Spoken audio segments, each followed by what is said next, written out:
काय सांगा सर, आज काश्मीरामध्ये छत्रपती शिवाजी महाराजांचा दुग्ध अभिषेक करण्यात आलेला आहे आणि या ठिकाणी राष्ट्रवादी काँग्रेस पार्टी मीरा भाईंदरचे शेकडो कार्यकर्ते इथे आलेले आहेत. काय सांगाल आज या संदर्भात तुम्ही?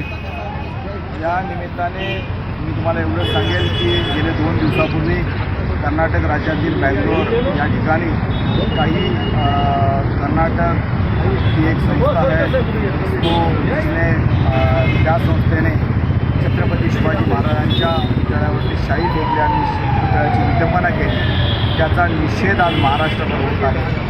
आज त्याची जे कडी म्हणून आम्ही मीरा भाईंदर शहर जिल्ह्याच्या वतीनं, सर्व धर्मीयांच्या वतीनं, सर्व आमच्या सेलच्या वतीने, महिला असतील, युवा असतील, विद्यार्थी असतील, अल्पसंख्याक लोक असतील, डॉक्टर असतील किंवा साऊथ इंडियन सेल असतील, आमचे सगळ्यांच्या वतीने आज या गोष्टीचा निषेध करतो आहोत. कर्नाटक सरकारचा पण निषेध करतो आहोत, त्या संस्थेचा पण निषेध करतो आहोत आणि आम्हाला या निमित्ताने सांगावंसं वाटतं कर्नाटकमधल्या त्या संस्थेला की आपण शाही फेकून छत्रपती शिवाजी महाराज हे कधी लहान होणार नाही.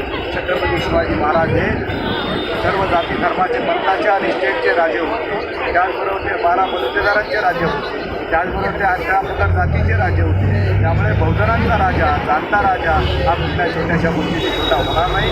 पण तरी देखील ज्या लोकांनी हे कृत्य केलं त्यांच्यावर कडक कारवाई झाली पाहिजे. त्याचबरोबर ज्या सरकारने त्या कृत्याला पाठिंबा दिला त्या सरकारचा आज आम्ही या ठिकाणी निषेध करतो, धिक्कार करतो.